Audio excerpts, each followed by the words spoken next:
February 12, 1997. Beijing. A 73-year-old man in a dark overcoat steps out of a hotel elevator and counts the exits. Two North Korean minders trail him, close enough to grab him. Outside, a delegation car waits to take him back to Pyongyang. He has maybe 30 minutes. He is not a starving refugee at midnight. He is an architect. Hwang Jung-yup built Juche, the ideology in every North Korean textbook and the country's constitution. He held one of the highest posts in the state and taught Kim Jong-il to speak ideology like scripture. For 50 years, he helped construct the most airtight dictatorship on earth.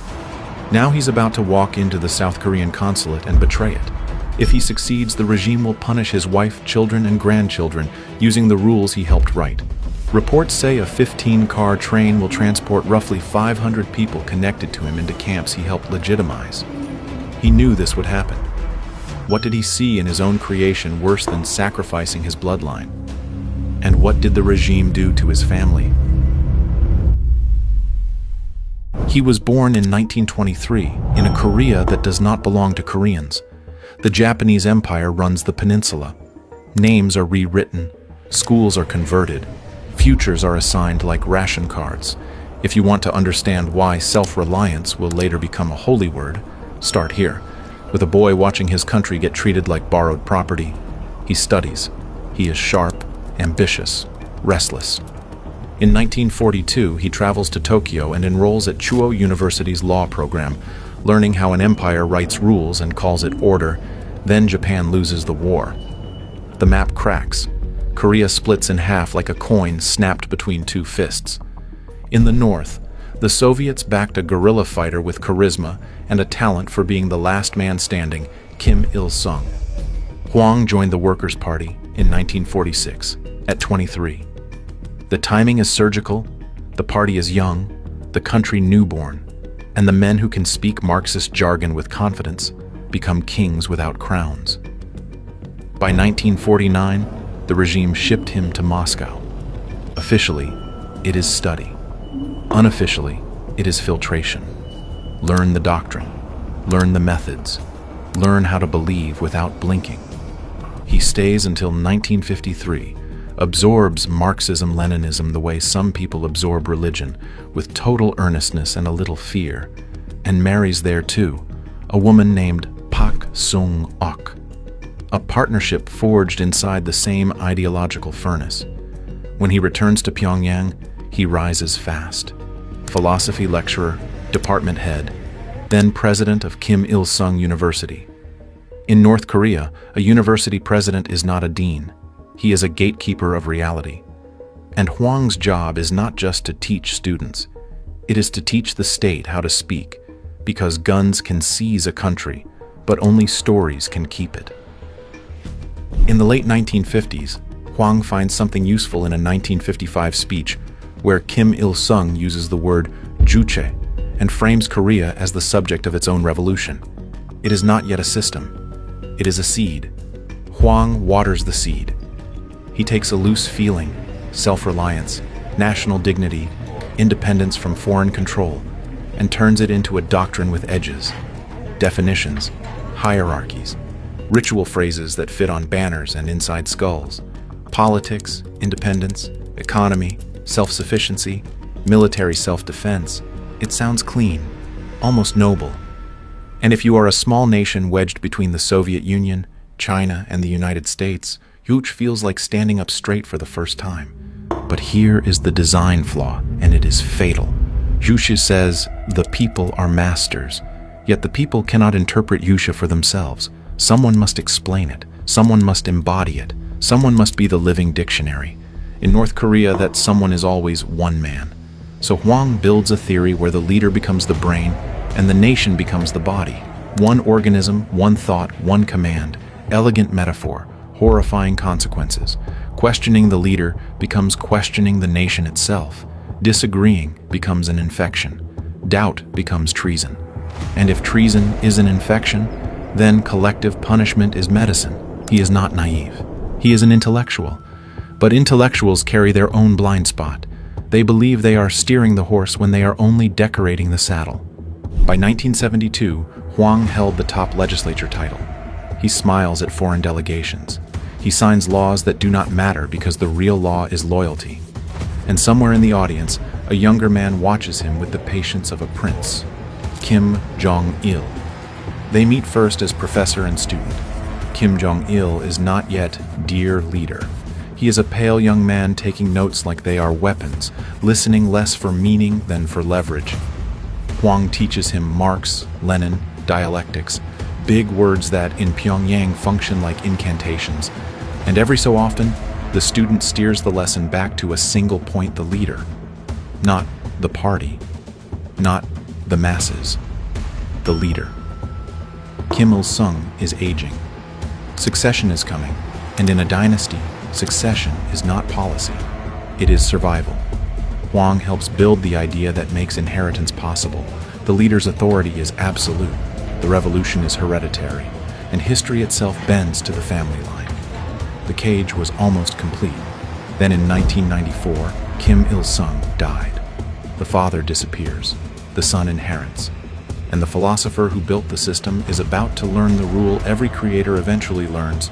Once the machine works, it stops needing your permission. So what happens when the student inherits a cage designed for the father and decides to lock the architect inside it? And how long before the architect realizes he is no longer a builder but an inmate?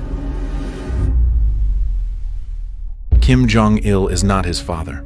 Kim Il-sung was a guerrilla-turned-patriarch, outgoing, theatrical, willing to listen because he enjoyed the performance of listening.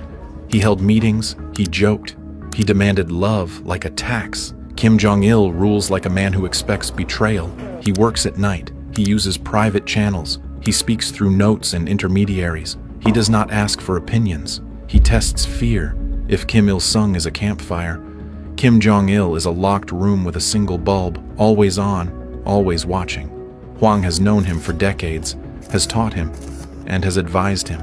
And after his escape, he describes Kim Jong-il with a phrase that sounds like a clinical diagnosis: extremely egoistic. This matters because Juche is not a poem. It is a weapon, and a weapon in the wrong hands does not misfire. It gets aimed. Under Kim Jong-il, Huang's people-centered language flips. The people are no longer the masters. The leader is. Juche becomes less self-reliant and more self-worship. Imagine inventing a philosophy called self-reliance and watching it mutate into depend on me or die. That is not a twist. That is the manual being read correctly. Then the world changes. The Soviet Union collapses. Subsidies stop. Oil stops.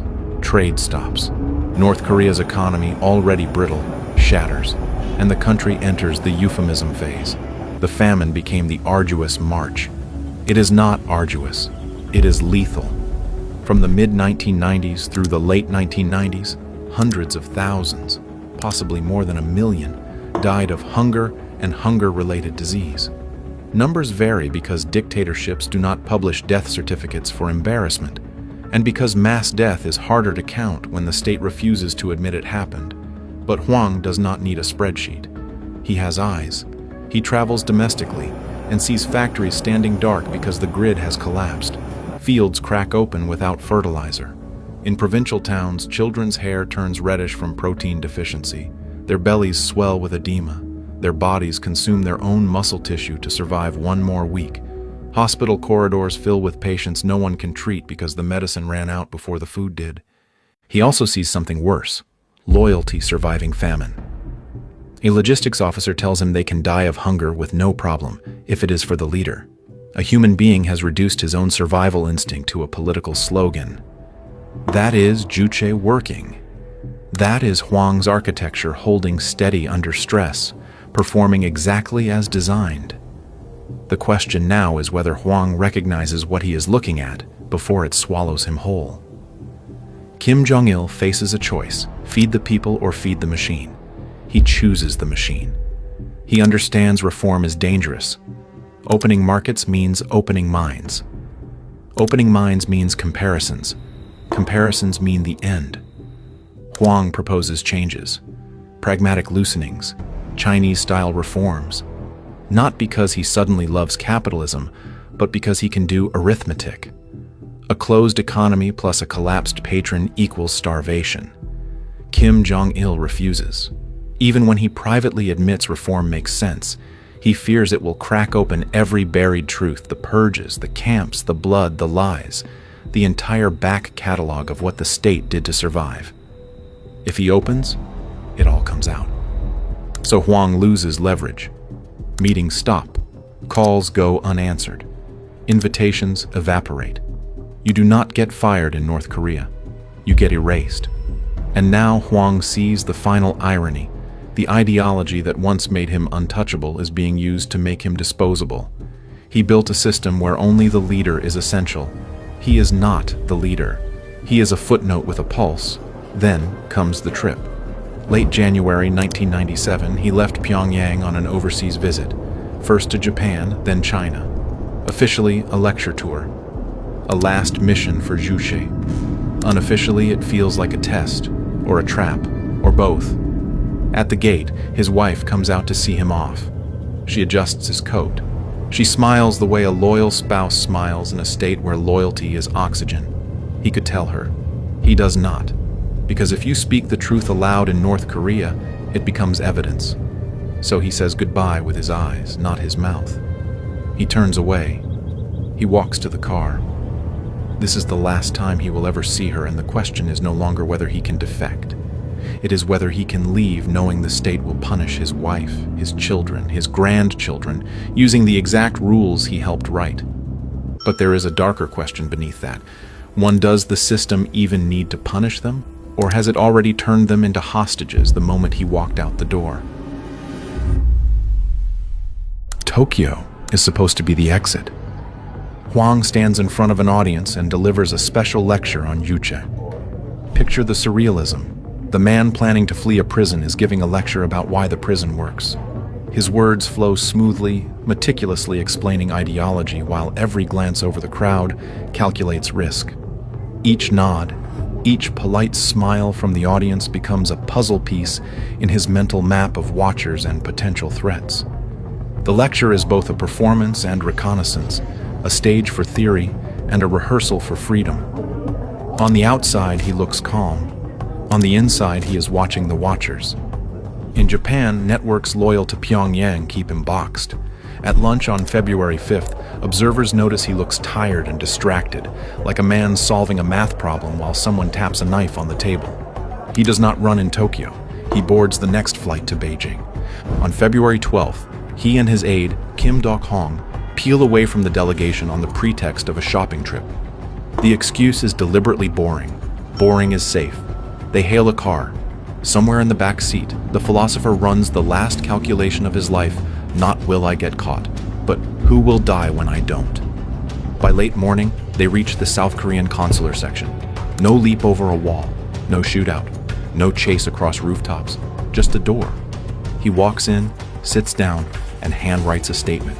It opens with a line that reads like confession and warning fused together, that people will judge him mad for abandoning everything, and that sometimes he feels mad himself. If you have ever wondered what defection looks like, it looks like a man with perfect posture staring at paper, because paper is the only thing in the room that is not armed. Each word he writes carries the weight of decades, of teachings, of loyalty twisted into betrayal. The ink on the page seems to tether him to the past, even as he steps into the unknown. Then the standoff explodes. North Korea calls it kidnapping. China seals the compound with a security cordon that grows tighter by the hour. Armed police ring the building. Diplomatic cables fly between Beijing, Seoul, and Pyongyang. South Korea raises military alert levels. North Korean officials try to force their way into the consulate, as the rumor spreads that the highest-ranking defector in the regime's history is sitting behind those walls. Huang is now trapped on a tiny piece of South Korean soil inside China, surrounded by Chinese guns, with North Korean fury building like pressure in a boiler. 3 governments are arguing over one old man, and none of them can afford to blink first. For 34 days, he stayed there. He sleeps under fluorescent lights. He eats whatever appears. He listens for footsteps because footsteps mean decisions. The man who once wrote the script for national obedience is now waiting, helpless, for other governments to decide whether he lives or dies. Time stretches strangely. Minutes feel like hours, and hours like days. Each sound, each distant conversation becomes a potential sign of movement, of danger, or of salvation. In this small space, diplomacy, fear, and history converge around a single human being. North Korea threatens countermeasures. In their vocabulary, that can mean artillery, it can mean raids, it can mean a bullet delivered years later in a different country by a different face. Kim Jong-il sends a message over state radio that cowards should leave if they want to. It sounds dismissive. It is not. It is a signal. To Huang, it says your life is forfeit. To every official watching at home, it says do not try it. China needs a resolution that does not humiliate anyone, because humiliating North Korea is how you get a missile test as a tantrum. So Beijing engineers a detour. Huang does not go straight to Seoul. He is routed to the Philippines, kept there for 33 days, a holding pattern for a man who has already jumped. Finally, in April 1997, 67 days after he stepped through that door, he boarded a plane to South Korea. Fighter jets escorted in, as though he were a head of state. In one sense, he is. He is carrying the closest thing to a user manual for the North Korean regime that the outside world has ever held. If this story is gripping you, drop a like and subscribe, because what happens next is where the escape turns into horror. How does a dictatorship punish a traitor it cannot reach? And what happens when the punishment proves the traitor was right all along? North Korea punishes betrayal the way it punishes disease by burning the whole village. The doctrine is guilt by association, enforced across generations. Grandparents, parents, children, sometimes neighbors, colleagues, students, anyone close enough to have shared a classroom or a surname. The logic is relentless, leaving no space for mercy, no room for innocence. Even fleeting connections to the accused can turn ordinary lives into chains, ensuring that fear permeates every household. Huang knows this because he helped legitimize the kind of system where the state can call that cruelty necessary. Now he watches, from the outside, as the machine applies its rules to his own name. Within months, accounts emerged of mass arrests tied to his defection. Family members, disciples, associates, people who once sat in his lectures, people who only shared a hallway. One report puts the number at around 500. One detail sticks like a splinter to transport them all. The state assembles a train 15 carriages long. Somewhere on that train, a child begging his grandfather for a piece of candy is loaded aboard. The punishing logic is mechanical. The system teaches everyone a lesson it never has to repeat. Do not be related to a person who thinks. Human rights investigations cite eyewitness testimony that Huang's family was transported by train to detention facilities, swallowed into the hidden geography of camps and management centers, where names are replaced by numbers. It is not cinematic. It is bureaucratic horror. A list, a knock, a truck, a station platform. Every step is procedural, methodical, and chillingly calm, as if the machinery of punishment itself requires no passion, only precision. Remember the doctrine that treated doubt like infection? This is the medicine. The creator watches it applied to his own bloodline. Reports say his wife, Pak Sung-ok, dies soon after by suicide according to multiple accounts. One of his daughters dies under murky circumstances as well. Different sources disagree on how. That is what this regime does. It kills people, and then kills the clarity. In Seoul, Huang expects to become a weapon. He becomes a protected exhibit. He lives under constant guard at a government-provided safe house. South Korean intelligence debriefs him, and they would be insane not to. He knows how decisions are made inside Pyongyang. He knows how loyalty is manufactured. He knows which generals smile and which ones mean it. But South Korea has a problem with politics. By the late 1990s and early 2000s, Seoul leaned into engagement. The Sunshine Policy grows teeth in a smile. Dialogue, aid, summits, a belief, sometimes sincere, sometimes strategic, that you can soften a regime by hugging it long enough. And Huang is not a hug. He is a siren. His existence complicates diplomacy.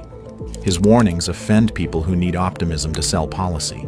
He criticizes, he pushes, He refuses to perform the cheerful script of, "Let us not upset Pyongyang." So he is sidelined. His travel is restricted for safety. His public role shrinks. He is removed from a key research post. He complains that the South wants him quiet so it does not embarrass the engagement project. The man escapes a dictatorship and immediately runs into a democracy's preference for convenience. Then the third cage arrives. Assassins. In 2010, South Korean prosecutors announced that 2 North Korean army majors had entered the country posing as defectors.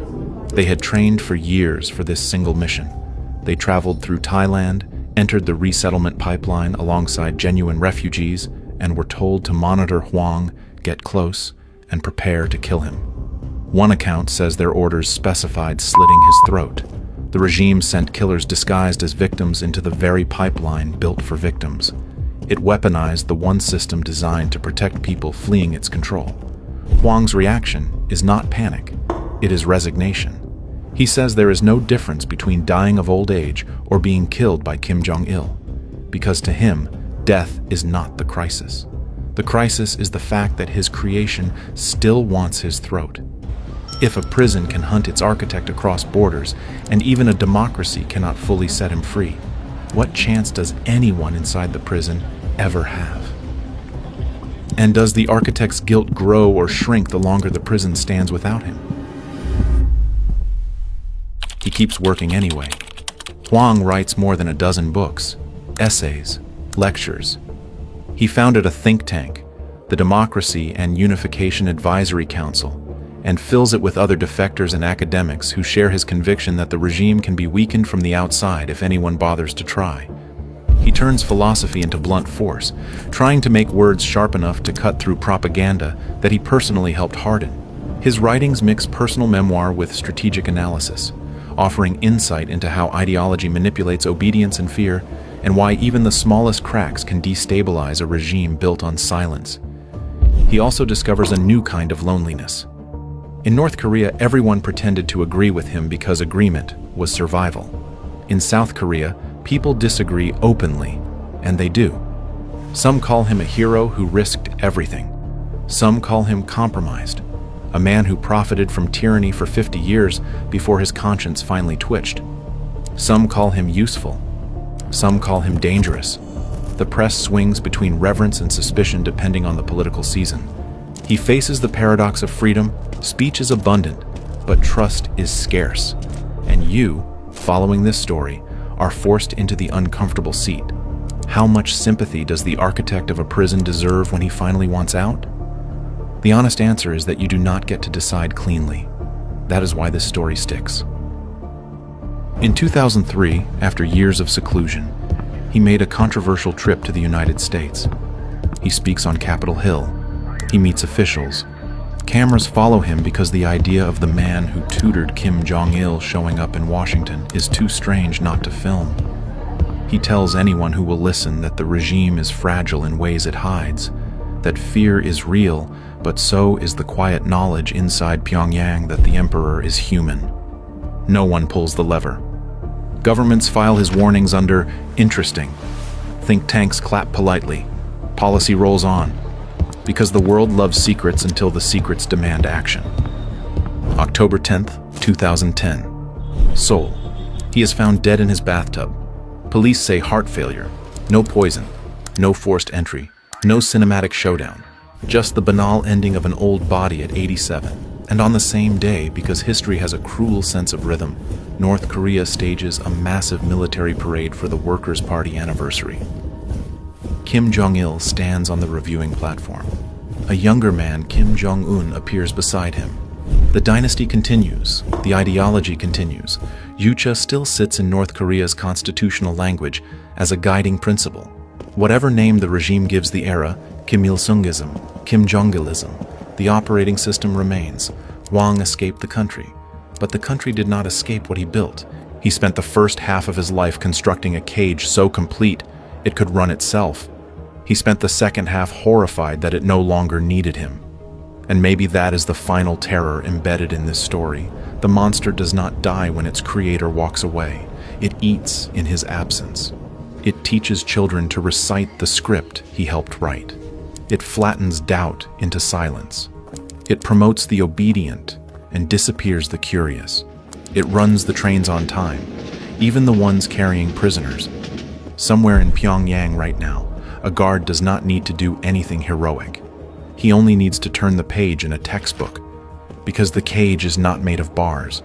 It is made of belief. Hwang Jong-yop walked out, but his blueprint stayed behind. 25 million people still live inside it. And somewhere, a child recites his words without knowing his name. Proof that some prisons do not need guards, only ideas.